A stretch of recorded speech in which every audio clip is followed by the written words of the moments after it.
Aminin natin, pinanghihinaan tayo ng loob kapag yung mabubuti pa ang nahihirapan. Ngayong araw na ito, sinasabi sa atin ni Kristong Hari, ni Jesus Nazareno, matatapos din yan.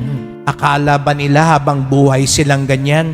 Matatapos din yan. Kaya huwag tayong mainggit, huwag tayong kakampi sa kanila, huwag tayong makisayaw na lang sa kanila. Matatapos din yan. Mauubos din yung perang yan. Iiwan din nila yung perang yan.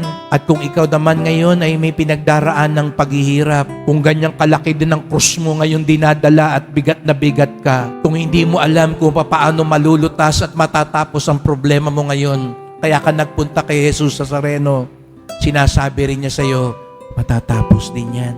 Matatapos din yung paghihirap mo. Matatapos din yung pang-aapi sa iyo. Matatapos din yung paninira sa iyo.